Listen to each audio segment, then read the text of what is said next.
ఆయన ఒకసారి బీజేపీలో జనసేన కూడా నాకు అర్థం కాదు. అంత ప్రేమ చూపిస్తారు, అంత నిలబడతారు. సో వారికి నా మనస్ఫూర్తిగా నమస్కారాలు. నేను చాలామందిని ఆహ్వానించాను. చాలామంది గతంలో పిఠాపురంలో మన ఎలక్షన్ సమయంలో జనసేన విజయాన్ని కృషి చేసిన చాలామంది సినీ ప్రముఖుల్లో చాలామందిని ఆహ్వానించి మొదటి రోజుగా హైపర్ ఆది గారిని, తన మాట బాగుంటుంది కదా, అందరూ కామెడీ హ్యూమర్ అనుకుంటారు, మాట చాలా విట్టు ఉంటుంది. అలాంటి హైపర్ ఆది గారు ఇక్కడ విచ్చేసినందుకు మనస్ఫూర్తిగా వారికి నా హృదయపూర్వక నమస్కారాలు, ధన్యవాదాలు. అలాగే సాగర్ జనసేన ఇన్ఛార్జ్, కరీంనగర్ ఇన్ఛార్జ్, ప్రత్యేకించి వాళ్ళందరినీ మనకి టీవీ మాధ్యమాల ద్వారా, సీరియల్స్ ద్వారా వారు ఆర్కే నాయుడుగా మన ఈ మధ్య సినిమా కూడా చేశారు. ఆయన అసలు పేరు సాగర్ అయినప్పటికీ కూడా ఆయన వేసిన క్యారెక్టర్ ఆర్కే నాయుడుగానే ఆయన ప్రసిద్ధి చెందారు. మనస్ఫూర్తిగా వారికి ప్రత్యేకించి తెలంగాణ నుంచి మీరు మనస్ఫూర్తిగా ఇక్కడికి వచ్చినందుకు నా హృదయపూర్వక ధన్యవాదాలు. తెలంగాణకి ఆంధ్ర ప్రాంత ప్రేమను తీసుకెళ్ళండి. తెలంగాణ సోదరులకి, సోదరీమణులకి మనస్ఫూర్తిగా గోదావరి జిల్లాలోకి వచ్చి మన ఆతిథ్యం స్వీకరించమని మనస్ఫూర్తిగా మీరు తెలియజేయండి. ఏదైనా కూలగొట్టేయడం, చెడగొట్టేయడం చాలా తేలిక. ఒక పండగ చూస్తూ ఉంటే ఏం మాట్లాడాలనుకుంటూ ఉంటే ఓ పిడికిడు గింజలు పండించడం చాలా కష్టమైన పని. అదే పిడికిడికి ఒక చేతికొచ్చిన పంటని నేల రాసేయడం చాలా తేలిక. ఒక అలయన్స్ని నిర్మించడం చాలా కష్టం. అందరినీ ఏకతాటిపైన తీసుకురావడం చాలా కష్టం. కేంద్ర నాయకత్వం దగ్గర నుంచి రాష్ట్ర నాయకత్వం ఎంత కష్టపడి పట్టుకెళ్తుంటే దాన్ని చెడగొట్టడం చాలా తేలిక, చాలా తేలిక. సంక్రాంతి మనం చెప్తుంది ఏంటంటే ఒక చేతికి ఒక కష్టపడి సంవత్సరం, ఒక 6 నెలలు కష్టపడి, 4 నెలలు కష్టపడి పంట చేతికి వస్తే ఆనందం తాలూకు నిదర్శనమే సంక్రాంతి పండగ. మనకి ధాన్యం వచ్చింది, ధాన్యం అమ్మగా డబ్బులు వచ్చినాయి. ఈ రోజున మన హరిదాసులు కానీ, ఇంతమంది జానపద కళాకారులకు కానీ మనం ఎందుకు ఇస్తాం ఇవన్నీ అంటే, మా దగ్గర అబండెన్స్ ఉంది, మాకు ఒక 10 బస్తాలు పంట ఉంటే మేము 2 బస్తాలు పంచుతామని చెప్పడానికి. అది సంక్రాంతి తాలూకు నిదర్శనం. అంటే అలాగా మీరు ఇందాక మంత్రివర్యులు నారాయణ గారు చెప్తా ఉన్నారు, ఇంకా ప్రపంచంలో ఏ నియోజకవర్గం ఇంకెక్కడా రాదు అండ్ ఏది జరుగు, ఇక్కడ ఆ కొబ్బరాకు పడ్డా కానీ పిఠాపురంలో చాలా దారుణం జరిగిపోయింది. ఒక తాటాకు, అక్కడ ఉన్న తాటాకు ఊడిపడిపోతే అమ్మా చాలా దారుణం జరిగింది. మరి గత ప్రభుత్వ నాయకులను అడగండి, వాళ్ళ నియోజకవర్గం అసలు న్యూస్ ఉంటుందా, ఏం జరుగుతుందో కూడా తెలియదు మీకు. పిఠాపురంలో చిన్న చెట్టు మీద వాళ్ళున్న పక్షి ఈక పడినా కానీ అయ్యా బాబోయ్ పక్షుడు అంటే ఇది ఎవరిస్తున్నారు మీకు? బలం ఎవరిస్తున్నారు? మీరిస్తున్నారు. చెడు వార్తలకి మీరిస్తున్నారు బలం. ఒకటి మనల్ని తిడుతుంటే మీరు దాన్ని వైరల్ చేస్తే మీరు బలం ఇస్తున్నారు. ఒకటి చెడగొడుతుంటే వచ్చి మీరు ఎదురు ప్రశ్నించకపోతే మీరు బలహీనులైపోతారు. మీరు నాకు ఓట్లేస్తే సరిపోదు అని ఎందుకు చెప్తున్నాను? 5 సంవత్సరాల పిఠాపురంలో గత ప్రభుత్వంలో ఒక్కసారి మీరు ప్రతి ఒక్కరు, మేధావులు చాలామంది ఉన్నారు, పత్రికేయులు ఉన్నారు, చాలామంది విభిన్నమైన పార్టీల నాయకులు ఉన్నారు. ఈ గత 5 సంవత్సరాల కాలంలో ఎన్ని కోట్లు ఖర్చు పెట్టారో ఒకసారి అడగమని చెప్పండి. నువ్వు పేరంటాలకి రాలేదు, పబ్బాలకి రాలేదంటే, ఒక దేశం కోసం శ్రమించే వ్యక్తిని, ఇంత మందిని ఏకం చేసే వహించే వ్యక్తిని నాకు మీరు ఇవ్వాల్సింది, మేము ఉన్నాం కాచుకుంటాం, మిగతా వెళ్ళి పని చేయని చెప్తే కదా నాకు ఆనందం. అలా కాకుండా వచ్చి నేను వ్యవస్థని బలోపేతం చేయడానికి వచ్చాను. అంటే నా అవసరం లేని నిజమైన నాయకత్వం ఏంటి? నాయకుడు అవసరం లేకుండా పనులు జరిగిపోవాలి సింగపూర్ లాగా. అది కదా అభివృద్ధి అంటే. ఏ పని కావాలన్నా ఎమ్మెల్యే గారి ఇంటికి వెళ్తే కానీ పనులు అవ్వండి. అట్లా అంటే అది అభివృద్ధి కానట్టే కదా లెక్క. అంటే గత ప్రభుత్వంలో మీరు ఎంత ఖర్చు పెట్టారో ఒకసారి చూడండి. నేను గత ఏడాది 308 కోట్లతోటి పిఠాపురం అభివృద్ధికి మనం ఖర్చు పెట్టాం. మీరు చూడండి. అలాగే ఇప్పుడు 200, అది దాదాపు 60-70% పనులు అవుతున్నాయి, అయిపోయినాయి. ఇంకా 30% మిగిలినాయి. ప్రాబబ్లీ టార్గెట్ ఇచ్చింది మార్చికి అయిపోవాలి. ఇప్పుడు మనం 211 కోట్లతోటి అదనపు అభివృద్ధి కోసం మనం ముందుకు తీసుకెళ్తాం. అంటే ఇది 26 కోట్లతోటి ప్రారంభమైనవి, మన పని పూర్తయినవి, ప్రారంభోత్సవాలు చేశాం. మీరు అడగాల్సింది గత ప్రభుత్వ నాయకులను వచ్చి వాళ్ళు వారి పాలనలో ఏం చేశారని అడగండి. వాళ్ళు తిట్టేశారు, తిమ్మేశారు అని చెప్పి నేను ఏం చెప్పాను, నా దగ్గర ఛానల్స్ లేవు. నేను లాస్ట్ టైం చెప్పాను ఎలక్షన్ టైంలో 2016-17 టైం నుంచి మొన్న దాకా ఏం చెప్పాను, నాకు ఛానల్స్ లేవు. మీరే నా గళం, నా జన సైనికులకి, మా వీర మహిళలకి చెప్పాను. మీరే నా బలం. నాయకులకు ఒకసారి ఇష్టపడి రావచ్చు, ఒకసారి ఇష్టపడి వెళ్ళిపోవచ్చు, కానీ నా గుండెల్లో ఉన్నది మీరు నిరంతరంగా నాది ఉంటారు, నాకు తెలుసు. నాకు ఇది మీరు బయట నుంచి వచ్చి దేనికి పడినా సరే, ఒక స్కూల్లో 2 చిన్నపిల్లలు కొట్టుకున్నా దాన్ని మీరు గొడవ చేసేద్దాం అనుకుంటే నేను ఏం చెప్పను దానికి? మీరు అక్కడ పులివెందులు అక్కడ వాళ్ళ సొంత బాబాయ్ గారిని చంపినా కానీ అది న్యూస్ కాదు. ఇక్కడ ఇద్దరు బిడ్డలు ఉట్టినే కొట్టుకుంటారు, స్కూల్లో కొట్టుకోరా? నాయకులే కొట్టుకుంటున్నప్పుడు స్కూల్లో చిన్నపిల్లలు ఎందుకు మాట అనుకోరు? పెద్ద స్థాయి ఆలోచన పరిధుల నాయకులే మాట అనుకున్నప్పుడు చిన్నపిల్లలు ఏదో అనుకుంటారు, దాన్ని కులాలు పట్టుకొచ్చేస్తాం. మరి ఇదే మీరు అడగాల్సిన ప్రశ్న. మన జనసేన నాయకులు కూడా చెప్తున్నా, కూటమి నాయకులు కూడా చెప్తున్నా, పనిచేసే నాయకులు మీరు వెన్నంటి ఉండకపోతే, ఎలక్షన్లు అయిపోయింది, మా పని అయిపోయింది అంటే, నేను నిజంగా అలా అనుకుని ఉంటే ఈ రోజున మీకు ఉప్పాడ ప్రొటెక్షన్ వాళ్ళు ముందుకు వెళ్ళదు చెప్తాను. మీరు ఇన్ని సంవత్సరాలు ఉన్నారు, ఎవరు తీసుకెళ్ళారు చెప్పండి? ఈజీగా మాట్లాడి సరిపోదు, అక్కడ నువ్వు కన్విన్స్ చేయాలి. ఎందుకని 100 ప్రాజెక్టులు ఉంటాయి స్టేట్ గవర్నమెంట్, ప్రయారిటీస్ ఎందుకు చేయాలి? ఇలాంటి 1053 కిలోమీటర్లు ఆంధ్రప్రదేశ్ మొత్తం ఉంటే, అలాంటిది మొత్తం గుజరాత్ నుంచి అన్ని తీర ప్రాంతాలు, బెంగాల్ అన్ని తీర ప్రాంతాలు, తమిళనాడు, కేరళ ఉంటే ఇలాంటి సముద్రపు కోత గురవుతూనే ఉంటాయి. కానీ మీకే ఎందుకు ఇవ్వాలి అని సెంట్రల్ గవర్నమెంట్ అడుగుద్ది. ప్రత్యేకత ఏంటని. అది మన కన్విన్సింగ్ ఆర్గ్యుమెంట్. ఎందుకు పనిచేస్తే? నువ్వు దేశ నిర్మాణం కోసం పనిచేసేవాడివి, మనుషుల్ని విడగొట్టేవాడివి కాదు, నిలబెట్టేవాడివి, అండగా ఉండేవాడివి. ఇన్ని చూసిన తర్వాత దానికి తోడు హేతుగా చెప్పాలి, రేషనల్గా చెప్పాలి. ఎందుకు ఇది చేస్తున్నావు అంటే దానికి వాళ్ళు ఆలోచించి, లేదు ఇవన్నీ బాగున్నాయని చెప్తారు. ఇంత కష్టం ఒకటి అచీవ్ చేయటం. 1 కోటి రూపాయలు మీరు చాలా ఈ మధ్యన చూస్తున్నారు. డోలీ ప్రాంతాల్లో పిఎం జన్మన్ పథకం కింద ఒక 40 మంది ఉంటారు. 1 కోటి రూపాయలతో మనం ఒక 4,000 మంది 5,000 మంది ఉన్న ఒక పంచాయతీ ఖర్చు పెట్టడం వేరు. కేవలం 40 మంది ఉండే ఒక ట్రైబల్ పంచాయతీ, ట్రైబల్ గ్రామానికి, ఒక చిన్న కుగ్రామానికి పెట్టడం చాలా కష్టం. దానికి ప్రత్యేకించి మన జేబులో డబ్బులు ఇట్లా కేంద్రం తాలూకు పాలసీ ఉంది, పథకం ఉంది, దానిని పెద్ద మనసుతో ఖర్చు పెట్టాలంతే. నేను చేస్తుంది అదే, కుంచుకుపోవట్లా, పెద్ద మనసుతో చేస్తాం. అందువల్ల డోలీ మోతలు అంటే మనకు కనీసం కరెంటు ఉంది. కరెంటు లేని గ్రామం ఒకటి అల్లలాడుతుంటే ఒక్క మాట మన జన సైనికులు కానీ మనం పంపిస్తే ఆ గ్రామానికి కరెంట్ వచ్చింది 70 ఇన్ని సంవత్సరాలు. అంటే ఇవన్నీ ఎందుకు చెప్తున్నానంటే, నేను కేవలం ఒకదానికే పరిమితం అయిపోతే నా శక్తిని మీరు చంపేసినట్టు వాళ్ళు అయిపోతారు.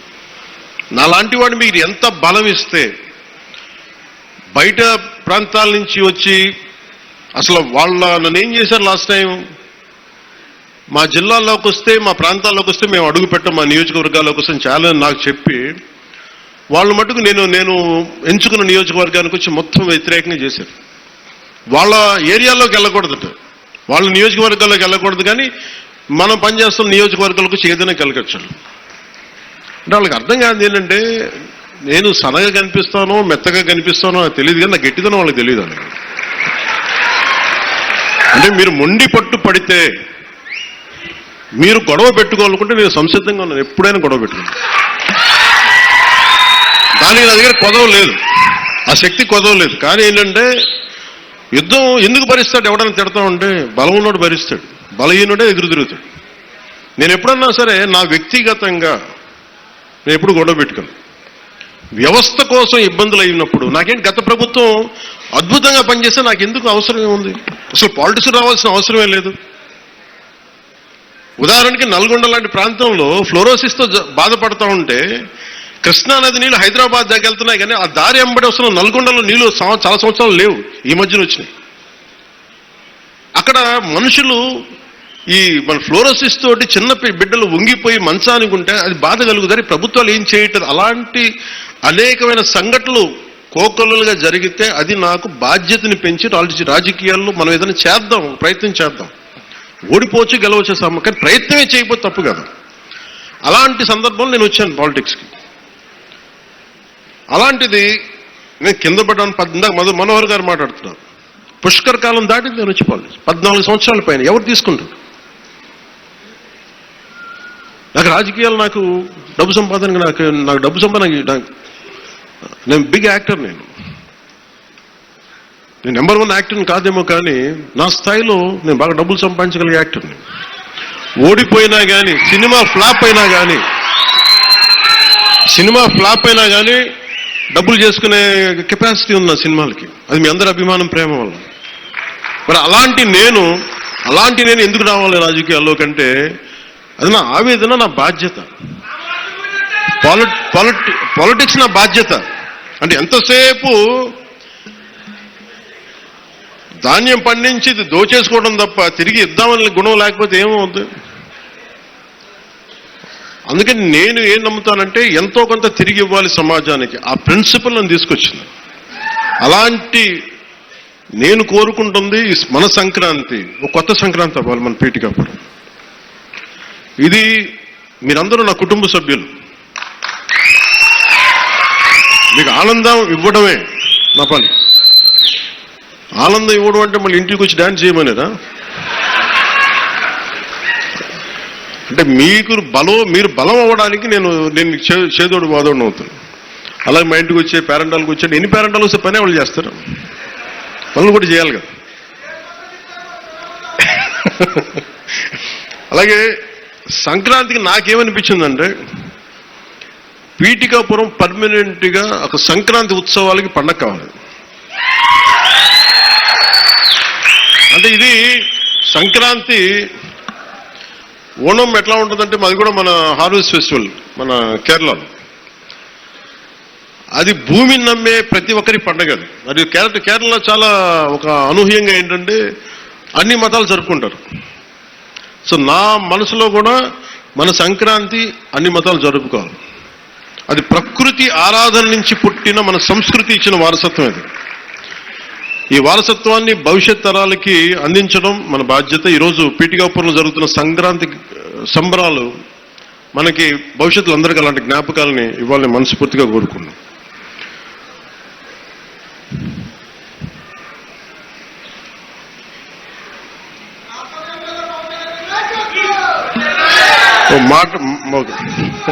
అలాగే సంక్రాంతి అనగానే నేను మెయిన్గా ఎందుకు చాలా నాకు అనిపించిందంటే, గోదావరి జిల్లాలండి, కోడిపందాలండి, జోదాలండి, సంక్రాంతి తాలూకు అంటే సంక్రాంతి అంటే కోడిపందాలు, జూదాలు, పేకాట. ఓకే, నేను సరదా, నేను అదేం కాదంటలేదు, చేసేవాళ్ళని చేసుకోమని చెప్పి నాకు ఇబ్బంది లేదు. కానీ అంటే నేను తెలంగాణ స్నేహితులు కూడా చెప్తా ఉంటాను. హైదరాబాద్ నేనే ఇంట్లో ఉంటాను. నేను హైదరాబాద్ ఉంటే ఇప్పుడు 10 years బ్యాక్ మేము ఎక్కడికి వెళ్తా అంటే మేము భీమవరం వెళ్ళిపోతా ఉండే. లేదంటే మేము తూర్పుగోదావరి వెళ్ళిపోతాం. దేనికి అంటే మేము అక్కడ ఈ కోడి పందాలకి ఎంత డబ్బులు వేస్తారని నాకు తెలియదు కూడా తెలియదు. నాకు అప్పుడు అర్థమైంది. అంటే నేను అనేది సంక్రాంతి అంటే కేవలం కోడి పందాలు, పేకాట, జూదం దగ్గరికి పరిమితం అయిపోతే రాంగ్ ఇండికేషన్ అవుతుంది సొసైటీకి. ఇంకెక్కడ ఎలా మనం అది మార్పు రావాలి అంటే, ఎందుకంటే మన సంస్కృతిని మనల్ని దేనికైతే అసలు మూలం ఎట్లా ప్రారంభం అది మర్చిపోయాం అనుకోండి, మర్చిపోతే అది దారి తప్పేస్తాం. అప్పుడు మీకు మెకాలే చెప్పినట్టుగా ఒకరిని దెబ్బ కొట్టాలి, ఒకరిని సంస్కృతిని, దేశాన్ని వైపౌట్ చేయాలంటే ముందు వాళ్ళ సంస్కృతిని చంపేయడం.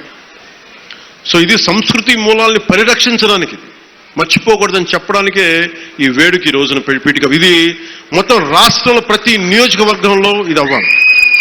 ఇది మనకి గోదావరి జిల్లాలో సంక్రాంతిని కోడి పందాలు ₹1,00,00,000 చేతులు మారుతాయి అనే మాట పోవాలి. సంక్రాంతి నుంచి భోగి మంటల్లో కలిపేయాలి.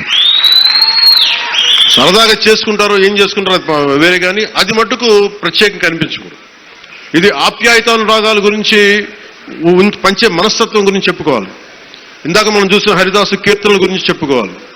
గరగ నృత్యాలు, గంగిరెద్దులాటలు, కోలాటలు, భజనల గురించి చెప్పుకోవాలి. అలాగే నవతరానికి మన సాంప్రదాయాల విలువల గురించి, కళారూపాలు, సృజనాత్మక ప్రక్రియల గురించి తెలియాలి.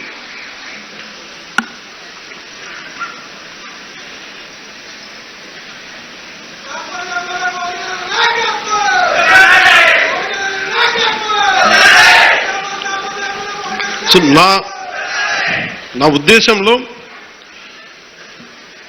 మనందరం ఈ సంక్రాంతి నుంచి మీరు నాకు మన పిఠాపురం, మన పీఠికాపురంలో నా గెలుపు మీరు ఇచ్చినందుకు మనస్ఫూర్తిగా సంక్రాంతి మనస్ఫూర్తిగా నా గుండె కవటాలలో నుంచి మీకు ధన్యవాదాలు తెలియజేస్తాను. కాదు ఇప్పుడు నేను కోరుకుంటుంది బ్రిడ్జ్ ఇబ్బంది, అక్కడ ట్రైన్ వెళ్తా ఉంది, ఓవర్ బ్రిడ్జ్ కావాలన్నా దాని గురించి కూడా మాట్లాడుతున్నాం. అలాగే ఉప్పాడ తీర ప్రాంత రక్షణ నేను మాటిచ్చాను మత్స్యకారు సోదరులకి నిలబడతానని, దానికి అనుగుణంగా ప్రణాళిక మొదలుపెట్టాం.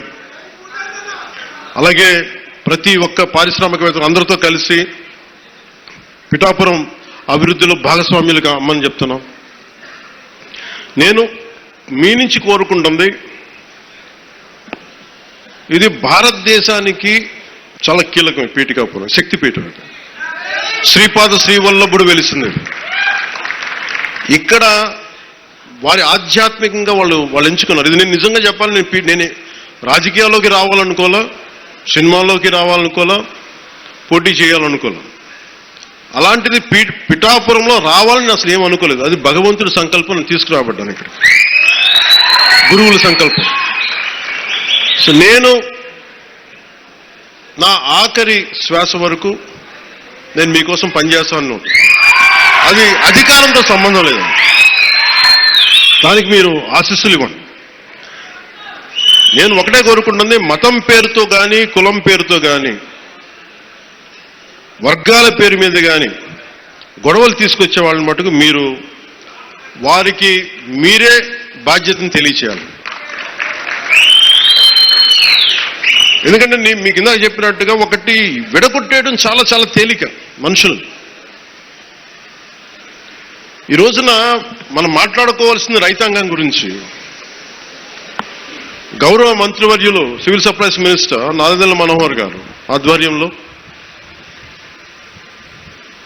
గౌరవ ముఖ్యమంత్రి శ్రీ నారా చంద్రబాబు నాయుడు గారి, నేను చాలాసార్లు సందర్భాల్లో చెప్పాను, ఆయన అనుభవం చాలా అవసరం అని. సో మనందరం ఒక ప్రయాణం చేశాం. అలా చేయబట్టే ఈ రోజున సివిల్ సప్లైస్ ద్వారా 7 లక్షల మంది రైతుల నుంచి 40 లక్షల మెట్రిక్ టన్నుల ధాన్యం సేకరించిన ధాన్యానికి సరిగ్గా 24 గంటల లోపే 9,300 కోట్ల రూపాయలని చెల్లించడం జరిగింది. ఇది ఎక్కడైనా సరే మీరు గత ప్రభుత్వంలో ఎంతసేపు దేహీ ప్రోయాక్టివ్ గవర్నమెంట్, నారా చంద్రబాబు నాయకత్వంలో ప్రోయాక్టివ్ గవర్నమెంట్. అంటే ఇంతమంది సమిష్టిగా కలిసి కృషి చేస్తేనే ఈ రోజున ఇంత అద్భుతంగా జరుగుతుంది.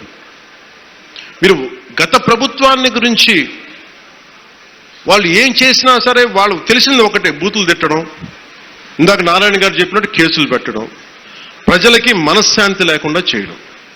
మళ్ళీ అదే పాత పద్ధతి మొదలుపెట్టారు. మళ్ళీ పిఠాపురంలో గతం ఎన్నడూ లేని విధంగా మళ్ళీ మీరు స్టార్ట్ చేశారు. ఈ సందర్భంలో ఉన్నత పోలీస్ అధికారుల గారికి, జిల్లా మ్యాజిస్ట్రేట్ గారికి కూడా చెప్తున్నాను, లా అండ్ ఆర్డర్ని కనుక ఎవరైనా సరే పిచ్చిగా కనుక మీరు అభద్రతా భావానికి కానీ ప్రజల్ని చేస్తే అస్సలు ఉపేక్షించొద్దని చెప్తున్నాను. నా మాటలు చాలా మెత్తగున్నాయి కానీ చేతలు చాలా చాలా గట్టిగా ఉండి గుర్తుపెట్టుకోండి. ఇది మిడీవల్ పీరియడ్ కాదు కాబట్టి నా మాటలు చాలా నియంత్రణతో ఉన్నాయి. చేతలు చాలా చాలా గట్టిగా ఉండి గుర్తుపెట్టుకోండి. ఎందుకని మీరు రాజకీయ పరంగా ఏదైనా చేద్దామంటే సంతోషం, అది మీరు ఒక విమర్శ చేయండి, ఇక్కడ అభివృద్ధి బాగలేదు, ఇంకోటి బాగలేదు. కానీ మీరు కులాల మధ్య, మతాల మధ్య గొడవ పెట్టేద్దాం అనుకుంటే వాటిని మెరుగు నేను వ్యక్తిగతంగా చాలా పర్సనల్గా తీసుకుంటాను. ఎందుకంటే I believe firmly in the foundations of our constitution. నేను రూల్నే మాట్లాడతా, రూల్నే అప్లై చేస్తా.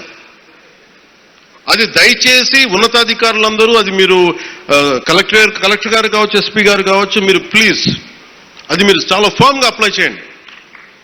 అది నేను స్వయాన ముఖ్యమంత్రి గారే మేము తప్పు చేసినా మాకు కూడా అప్లై చేయండి అని మేము శాసనసభలో చెప్పి we are bounded by that word. అందుకని ఎవ్వరూ కూడా వ్యవస్థకు అతీతులు కాదు, నాతో సహా. అందుకని దాని దృష్టిలో మేము వ్యవస్థకు లోబడి ఉంటాం, మేము వ్యవస్థకు లోబడి రెచ్చగొడతామంటే దానిని ఎలా హ్యాండిల్ చేయాలో, ఎందుకంటే అక్కడ దాకా దృష్టి పెట్టలే. చాలా సంయమనంతో ఉన్నాను నేను. మీరు పిఠాపురంకు వచ్చి గొడవలు పెడతా ఉంటే నేను ఇక్కడ కూర్చొని మొత్తం ఏరేస్తాను, అందరిని గుర్తుపెట్టుకోండి. అక్కడ దాకా తీసుకురావడం. తల్లి బిడ్డ న్యాయంగా పోదాం, తల్లి బిడ్డ న్యాయంగా పోదాం. మీరు ఒక మాట అనండి, నేను తీసుకుంటా. కానీ మీరు నన్నన్నా పర్లా, పార్టీనన్నా నేను భరిస్తాను. కానీ ప్రజల మధ్య వైషమ్యాలని కనుక మీరు చేస్తే దాని పర్యవసానాలు చాలా తీవ్రంగా ఉంటాయి, గుర్తుపెట్టుకోండి. ఎందుకంటే నాకు ఓటమి భయం లేదు, ఇది చాలా చాలా అర్థం చేసుకోవాలి అందరూ. నాకు ముందుకెళ్లే ఆలోచనే తప్ప ఓటమి భయం లేదు. ఎందుకంటే నేను నిలబడతాను. నాకు తప్పు అని నేను ఒక వాస్తవంలో బతుకుతాను.